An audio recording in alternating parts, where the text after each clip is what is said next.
Hi everyone and welcome to the Crows Show as we count down to the finals. I'm Mark Bickley. And I'm Alana Smith. Yes, the Crows have just 2 minor round games left now against the Swans in Adelaide next Friday night and then the Eagles. Coming up in today's show, brought to you by Chemist Warehouse. What it's like playing against former teammates. It's been 5 years already now. It feels like only yesterday I was there, and I still have a lot of love for the club because they were great enough. Particularly, a lot of players say they gave me an opportunity, but they literally did give me an opportunity.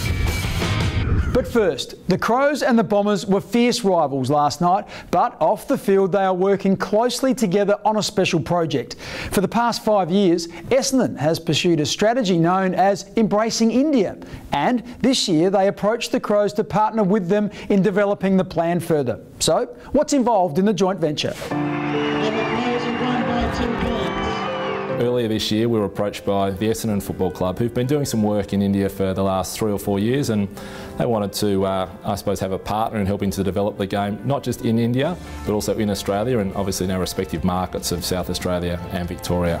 And we're pretty excited about that because it is an extension of our broader international strategy. In South Australia, the focus has been on engaging with the local Indian community and particularly trying to provide those Indian kids who might not otherwise find their way into our game with an opportunity to experience football. So we do that through our Next Generation Academy program that has been up and running for the last 12 months, as well as through our broader multicultural programs. And then in India, obviously it's one of the largest countries in the world, one of the fastest growing economies in the world, and again we'll play our role in helping to promote and grow the game of AFL over there, but equally work in the world of sports diplomacy and looking to create linkages between South Australia and India and potential commercial opportunities that might come from that.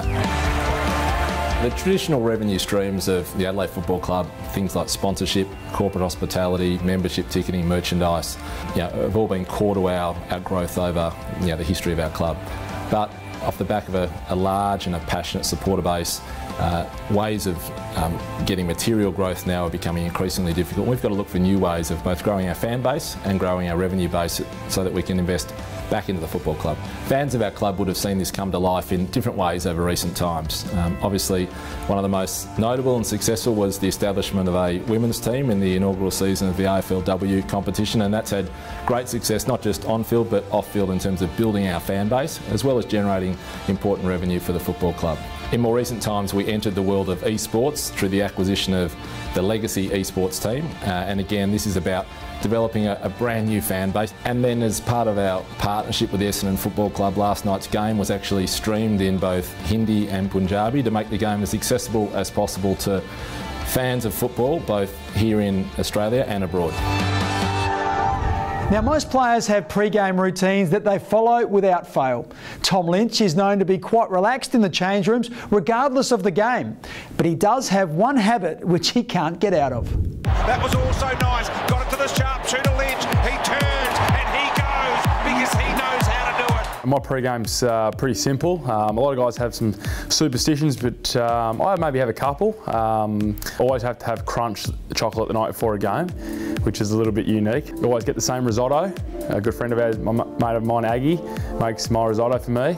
And then always go to the same place for breakfast. Go to Coffee Philosophy for breakfast on a morning of a game and have my poached eggs. So just feel like I get out of the house and get moving is what I do game day. I get to the game really late actually. Most of the guys get there a couple of hours before the game. We probably have our team meeting about an hour before the game, and I'll probably get there 10 minutes before that. So no fuss, don't like to think about the game too much. So I get there, do what I have to, and then head into the meeting. Let's have a look at the professional approach.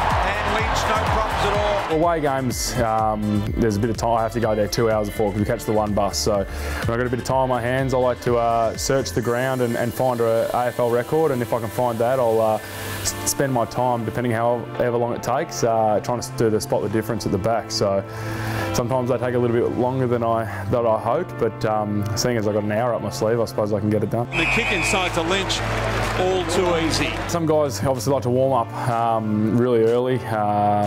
Some guys who are really funny sometimes, aren't their joyful selves, but also on the flip side, some guys who are, trying to be a bit more, extroverted are quite talkative. So it's quite a different look on game day to what you'd see normally. And Lynch has earned himself the ball here. He'll want to get it and go. so he decides to go in the Jenkins way, and he did well with the bodywork with Carlisle. Josh Jenkins, my good mate, he actually buys a new pair of undies before every game, so don't ask me why, but it's really weird, isn't it? I mean, buys a new pair of undies before every game, you know, makes him feel good, I suppose, but yeah, it's weird. Stay with us. When Alana returns after the break, the ex-Crow, who's now a Bombers coach.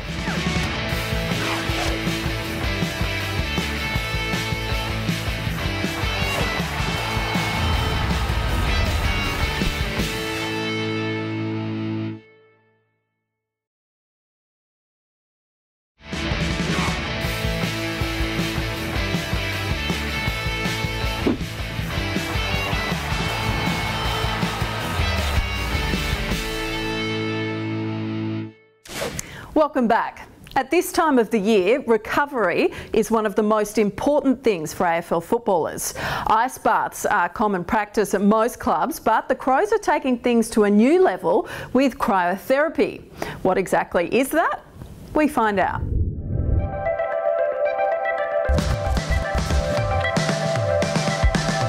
Cryotherapy, as you can see behind me, is a big chamber. It's dropped to negative 110 degrees. The boys go in there for about a 3-minute period, and it's basically like a full body ice bath.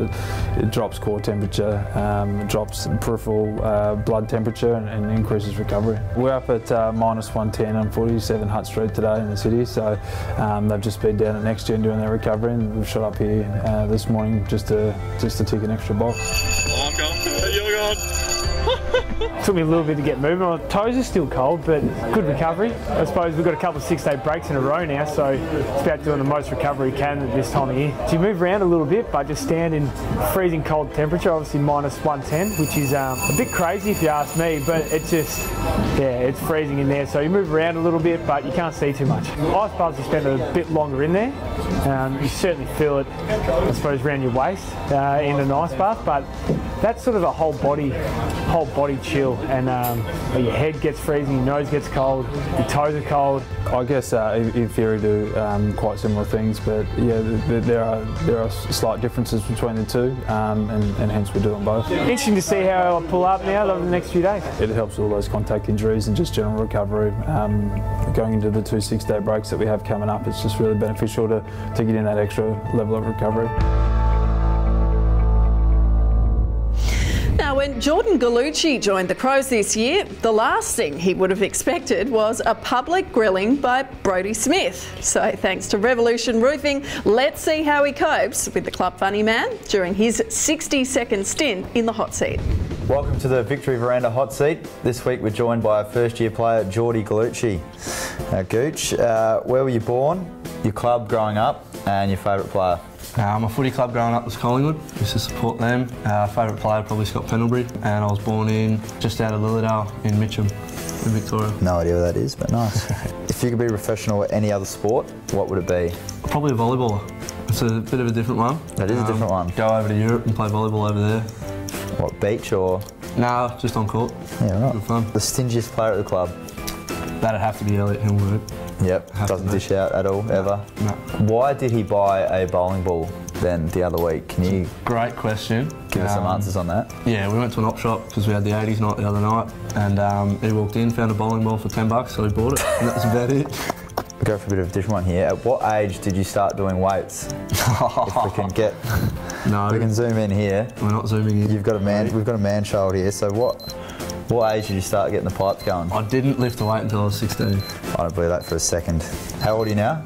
I'm 19. It's a lie. I've been doing it for 15 and I still don't look anything like that. So, and if you could be anyone else in the world, who would it be and why? Didn't mind Seeds' answer as Mayweather, but I'd probably go McGregor. Taking the world by storm, I'll go the opposite way and go to him. Well, it's an interesting one. So you don't mind Mayweather, but yeah, you're going for his fierce rival at the moment, but I'll McGregor. Go McGregor, because it's kind of a similar lifestyle, I guess. Okay, and what is it about McGregor that you like so much? I like his confidence. No worries. Thanks for joining us, Jordy. Beautiful. Thanks, Brodie. And to think Jordan has waited all season for that. Well, many fans would remember Hayden Skipworth as a tough midfielder forward who played 44 games over 6 seasons in the early 2000s. The former York Peninsula boy eventually finished his playing career at Essendon, and he's still there. In this segment, Flying the Nest, brought to you by Flight Centre, we talk to him about his current role as the Bombers forwards coach. Originally from the York Peninsula, Hayden Skipworth played in 3 junior premierships with Woodville West Torrens before being drafted by the Crows with the 53rd pick in the 2000 draft. It was really exciting playing with Eagles. Lucky enough to play in under 17s and under 19s and reserves premierships, all as an underage kid. The lightly framed small forward debuted against the Swans in his first year at Westlakes, but injuries cruelled his early years. I had a few injuries, had OP in my first and second year, so I missed a lot of games of footy, and then the club went out and got Wayne Carey. After being moved to the club's rookie list, Skipworth played his most consistent AFL football through 2005, playing 21 games and 3 finals. That was probably the time where I really felt part of the club and I'm really ingrained in what we're doing, and we had a lot of success over that period. After spending most of 2006 in the Sandful, Skipworth was delisted and moved back to Victoria to play in the VFL before getting another chance at the elite level with Essendon in 2009.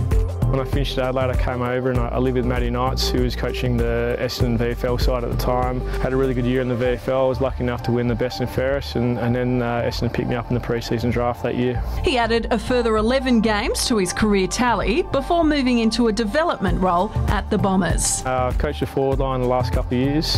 Before that I coached the midfield, and before that I was a development coach working with Simon Goodwin. I've had a fair few different roles in my time at Essendon. I've loved every progression I've made, and I'm really enjoying working with a young forward line this year.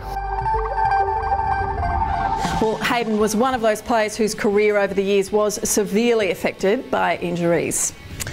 Ahead on The Crow Show, we talk to former Bomber Josh Jenkins, who still has a few mates at Essendon.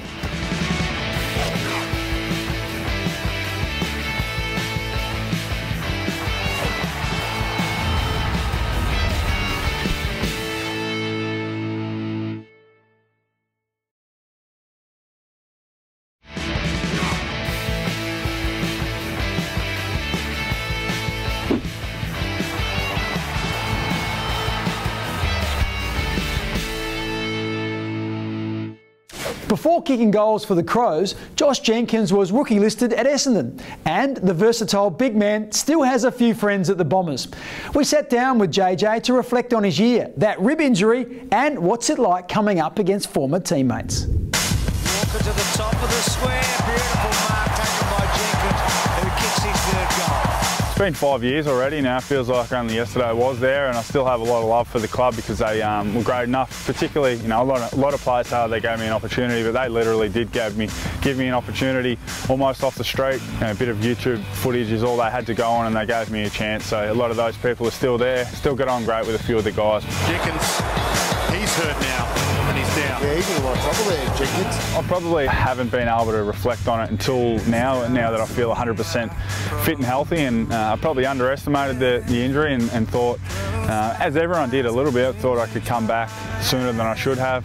Came back, I think I only missed 2 or 3 games, came back and clearly wasn't right, didn't perform to the level, and you know, the time or the game I spent in the SNFL was a great circuit breaker. It was also the time, ironically, when I started to feel great. That's probably been the silver lining through the injury earlier in the year. I probably feel better than I did this time last year. Probably really winding down and really starting to struggle with an ankle injury last year. So certainly wasn't able and didn't put my best foot forward in the final. And that worked back beautifully. He's kicked 3. I can't allow myself to judge my game purely on goals, but it's been pleasing to be really consistent. I haven't had the big bags, perhaps like I did last year, but I've been a lot more consistent 3s and 4s along the way, and you know, I feel like I know I'm getting more of the ball, taking more marks, and probably the most pleasing element is laying a few more tackles as well than last year. So yeah, the past 2 months have been really pleasing. What a kick by Josh Jenkins! Now it's time to meet Men's in the Crow's kitchen, where Daniel Talia tests his knowledge of food, and that's all thanks to Thomas Farms. Hi guys, thanks for having us. We're here today with Thomas Farm's Kitchen. We're going to do the ingredient guess again. We're going to get Troy Menzel in after this, and he's going to try and guess the 5 ingredients from the mushroom risotto that we've got here prepped. So let's see how he goes with guessing them. All right, we've got Troy Menzel in. We're going to see how much he knows about his food. So he's going to try and guess 5 of the ingredients. I'm going to give him the picture here to have a look at. Yep, so definitely looks like a risotto of some sort. So you've had long enough. Yeah, now. okay, Yep. no worries. So try and pick the 5 ingredients from here. You've got to have some arborio rice for a risotto. Definitely saw a bit of baby spinach in there. Saw some Parmesan cheese on the top. That's 3 out of 5. You got 2 more, mate. I would say you would have put some mushroom in there. And lastly, I'll go with a bit of lemon on the top. Let me just confirm this. That's 5 out of 5, mate. Well done, you do know your food. Shortly, we'll look out for a lucky crow in the crowd. And we'll ask fans to do some recruiting.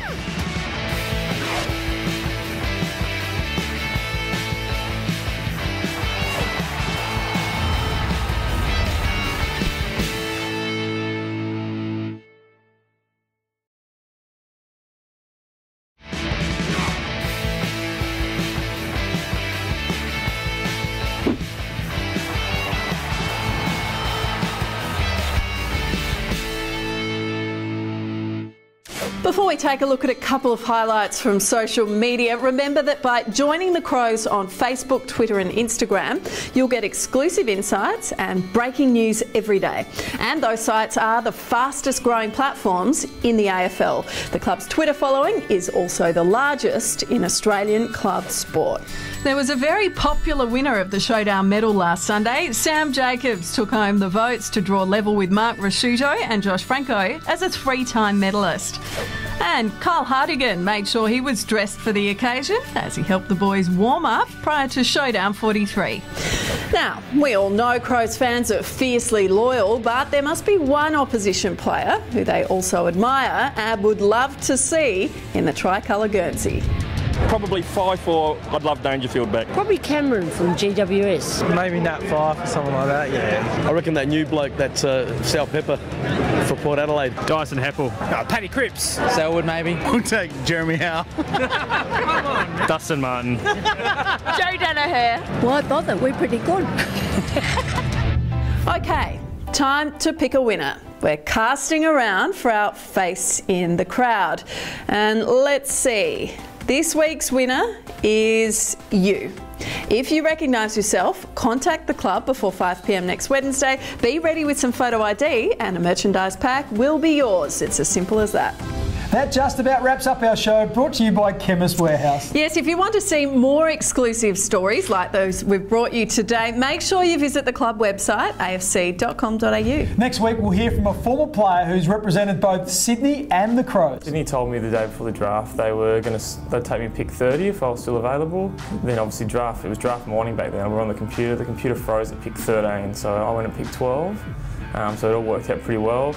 Then Roosie called me at about 2 o'clock that afternoon. So yeah, probably waited for about 4 or 5 hours to have the call. And that'll be at our regular time of 11:30 Sunday on 7. Thanks for your company and we look forward to seeing you then. Bye for now.